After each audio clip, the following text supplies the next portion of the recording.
What's up, friends? Tonight we're going to be doing a video series. I'm going to start a video series where I build systems for different vehicles. So this first video, I decided to take one of the most popular vehicles in the world.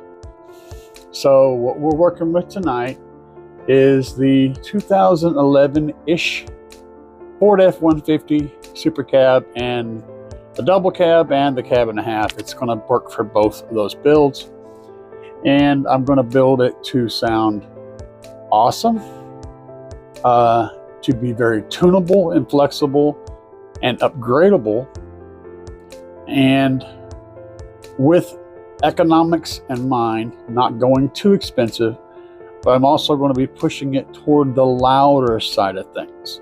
So I want an SQL-ish vehicle that's going to look really stock on the inside. It's not going to require any major modifications to any visible areas in the vehicle, and I'm going to be using the stock head unit.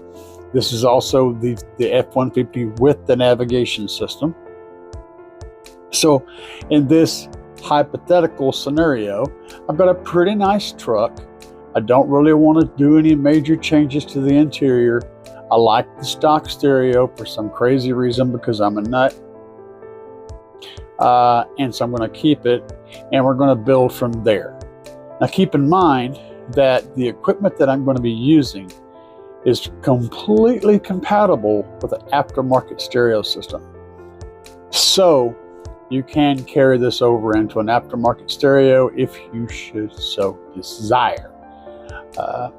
So let's get started with some of these choices for this awesome F-150 that's going to look pretty stock on the inside. Now, for the first of these choices, I had to choose speakers. The F-150 has 5x7/6x8 cutouts in all four doors. At crutchfield.com, you can get 6x8 to 5 1/4 adapters. And if you order speakers from them, the adapters and the wiring harness are also free with the order. So it's a no-brainer. But I think they're a few bucks a piece if you don't.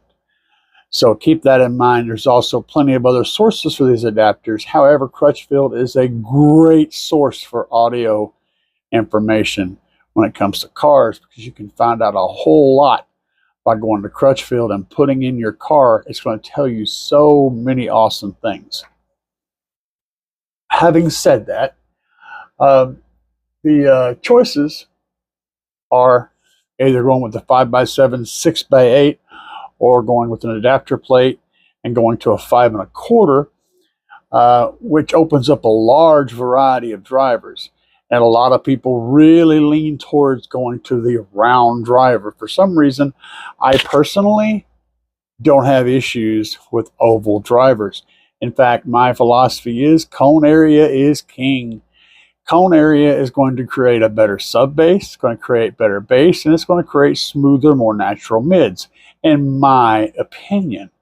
Again, this is why I'm picking a theme, is because you can go so many directions. I'm going to try to kind of touch on the other directions so you guys will know about them, but I'm going to focus on the channel that I'm going down. So, yes, you can do 5 1/4. Yes, you can do 5 1/4 mids and separate highs in the A-pillars. No problem. You could throw a 5 1/4 coaxial in the rear door, and then you can continue on with this build. I chose to go 5x7s to utilize that maximum cone area. And my choice, after having used a whole lot of the 5x7s out there, haven't heard more than that, I am a big fan of a few different companies in the 5x7 division. One would be the Alpine Type Rs. Alpine Type Rs, great speaker. And I've used them in a lot of vehicles. I also have a big thing for JBL, the Stadium and Club series. The JBL has the most natural, smooth, ear-pleasing sound of any driver I've heard that also gets really loud. And they're consistent all the way up into loud volume levels. They don't break up and come apart up there. So having said that, I picked the JBL Stadium 862F. These guys are $230 a pair. So that's $460 to do all four doors. These are coaxials. And there's a reason why I picked the coaxial. Okay, they do make 5x7s. I think Focal makes some 5x7s in a component set. I kind of prefer the sound of a coaxial for a couple of reasons. One, it puts the tweeter in down there with the mid. And to me, having a tweeter down low with the mid, even if it's getting blocked somewhat, sounds more natural overall. The optimum place for a tweeter is up where it's not being obstructed by anything. Having said that, I just prefer, personally, the sound of a tweeter located as close to that mid-range driver as I can get it. To me, it overall sounds better in the end to my ear. These things will handle 100 watts RMS each, so they take a lot of power. There's a reason why I picked this driver, okay? This particular driver from JBL has characteristics of much more expensive drivers from other name brands, Focal and Hertz and all these guys, at a better price. And the glass fiber woofer is a big part of that. You know, it's not using a polypropylene cone. That glass fiber cone's far more rigid. It's going to stay more pistonic and more true throughout the volume range. And that's a big deal for me because I want to be turning that thing up to about 10 or 11 on a regular basis. That's what I'm building this for. I want it to sound amazing at low volume, medium volume, but I also want it to sound amazing whenever I throw the hammer to it and I'm cranking out on some dire straits, you know, because that's how we do it. I did add in this list a tweeter, and the tweeter is the JBL Stadium 192T, and that is the same tweeter that's in the coaxials. Now they're $150 a pair, but they handle 50 watts RMS each. They have the same characteristics as the door drivers. So even when I got a scenario where I'm really blocking up the doors and I'm shutting off the directions from those tweeters down low, having the tweeters up in the A-pillars will help fill in that vacuum where my tweeters are getting blocked from my ears. And more tweeters are better, okay?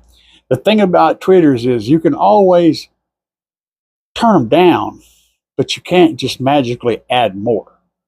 So having many tweeters doesn't mean you're all of a sudden going to be getting overwhelmed by tweeters. It means that the tweeter as a whole can play as loud as you need it to or as quietly as you need it to. Because we're going to have those tweeters and the A-pillars on separate channels from the ones in the front doors and on separate channels from ones in the rear doors. We can turn all this up and down. We can EQ everything separately. It's going to be perfection, okay? So don't squawk at having 6 tweeters in this thing, which is what we've got. Trust me, it'll work out fine. Now, in the interest of keeping the budget happy, we don't want to go bonkers here. So knowing where to spend the money and where to save the money is important. That's why we're skipping the stereo, because the factory head unit does all the stuff I want it to do. We're also keeping the interior looking stock. So, having said that, I spent a little bit on the JBL doors and the tweeters. And I think it was money well spent because this is your connection to everything. And also, I tend to spend the money on the things that are the hardest to replace. That's the other key. If you're going to bury something in the vehicle, make it a good one, because you don't want to have to go back in there and replace that. I spend the money on good wires because they're all going to get hid. I spend the money on a good processor because it is the backbone for the whole system. I spend the money on the speakers that I have to put indoors and bury in the doors because it's a real pain in the butt to have to pull them apart and pull them back out. So for the processor, I chose to go with the audio-controlled DM608. There are less expensive processors out there that will do a similar job. However, the 608 has some extra benefits which we're going to really enjoy with our factory head unit. For one, it has summing possibilities, which means it can take a signal that's been going to a tweeter in the factory location and sum it with a signal that's been going to a door to get a full range signal, so that you have a full signal to send into the processor to then separate in the way you want out to your new speakers. That's a big deal. If we didn't get that, we would have to have a separate summing device to do that. Or we would have to use an amplifier with a built-in DSP, and that gets expensive. Plus, it limits your ability to change things up in the future. That is a great processor. For my amplifiers, this is where we're saving some money. So I went over to Recoil, and I got 2 amplifiers picked out there that'll handle the whole truck for less than $350, right? All of it. That's big money saved, and these are some good amplifiers. They will absolutely give us what we want, plus give us extra for the future. So I picked out a RED 1800.5. It's 1800 watt Class D 5-channel amplifier. It has a 1 ohm stable monoblock amp that makes around 1,000 to 1,200 watts RMS, and it'll do 100 watts RMS per channel at 4 ohms on 4 channels, and close to 200 watts RMS at 2 ohms. So we have lots of flexibility in that 4-channel setup. And what we're using, the drivers we're using, are perfectly matched for the power output on this amplifier. And this will take care of the 4 doors and the subwoofer all in 1 amp for $229. The optional amp I added, it allows us to control the tweeters and the A-pillars separately. If we don't use this amp, we would run those in addition to the front channels and make them part of that front channel setup. So it would be channel 1 would be the doors in the front and the tweeters together. Channel 2 would be these 2. And then channel 3 and 4 would be the back doors. Or we could eliminate the back doors completely and just do channel 1, 2, 3, and 4 up in the front, and then 5 on the sub. So there's options using just the 1 amplifier. However, this is the setup that I'm building, loud and clean, and I want lots of cone area.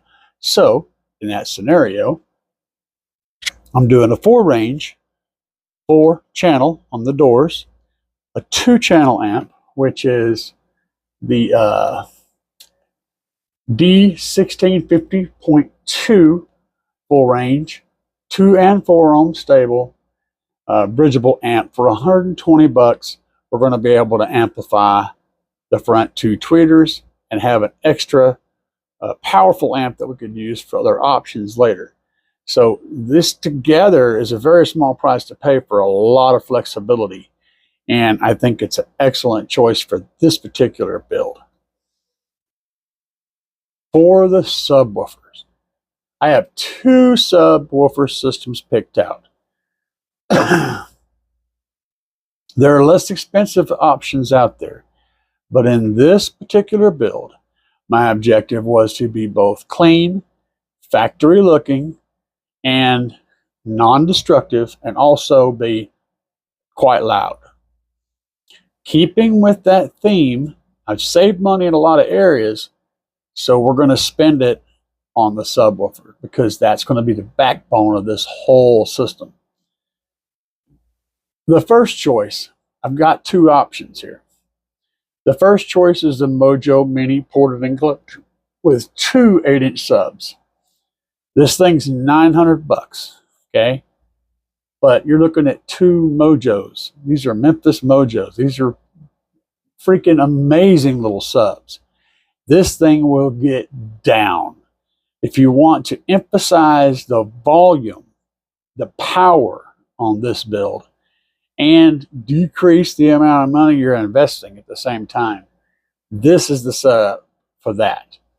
However, my personal pick, and I know this goes against a lot of things out there, is a $1,700 loaded sub enclosure by JL Audio. It's the Stealth Box. I've had one before. It will blow your mind how good it sounds. It is a sealed enclosure with two 12s in it, two 12 TW3s. And it fits under the back seat. It magically looks exactly like it was born there. It fits the theme the best of being an invisible and factory, and will sound mind-meltingly good. It is expensive, but the cool thing about this is, as long as you're feeding it rated power, it's going to last for freaking ever, and you're not going to be displeased with how this thing sounds. I had one of these Stealth Boxes in my Chevy truck, and it was by far the best sounding subsystem I've ever had. Not anything ever got close to that. It's not the loudest, not even anywhere in the close to being the loudest, but it's definitely the best sounding. Smooth, rich, deep bass blended beautifully with my front stage. It was a euphoric experience listening to this in a vehicle. So is it worth the money? Yes, it is.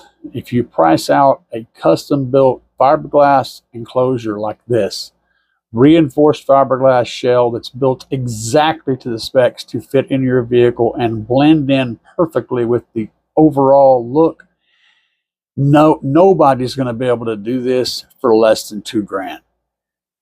And this is exactly what you're getting with it. It's worth every freaking penny of it. So guys, if you're wanting a really, really good sounding, not necessarily crazy loud, but good sounding, seamless, factory look stealth sub box, the JL Stealth series, if they make one for your vehicle, it's going to give you exactly what you're looking for. Spend once, buy once, cry once. That's the rule. So overall, for about half the price, you can get the Mojo Minis. They're going to get louder. They're going to look great, but they're not going to look factory. They're going to fit well without any changes. They're going to get louder. They're still going to sound good. These guys are ported. They're going to have a lot more bottom end and a lot more punch and a lot more volume. The JLs are going to be a lot more held back, a lot more stealthy, a lot more factory looking, and a lot more smooth and low. So you just have to pick which one you want. If you're looking for sound quality, the JL is a no-brainer.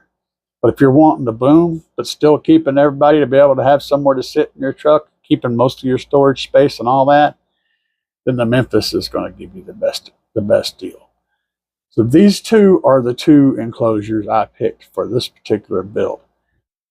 All in all, I think this is an excellent system and would sound amazing. And doing some rough math, I mean, you're looking at using the most expensive stuff. So 17, 18, 19, 25, less than $3,000. You're looking at less than $3,000 for the whole system. And we're spending the money in the right places, the foundation, and that's using the JL sub. So the stuff that's the bottom, that's the base, we're going to put the money there. And the stuff we can easily replace, we're going to not put the money there. The DSP is going to be the connection of the stereo to everything. That's going to be important. So we're putting the money in that area.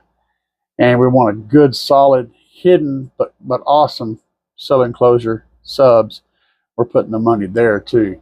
And if you guys have any recommendations for a vehicle, drop it in the comments below. If you guys have any recommendations for a theme on a vehicle, drop that in the comments below. And hit the round subscribe button. Peace, guys.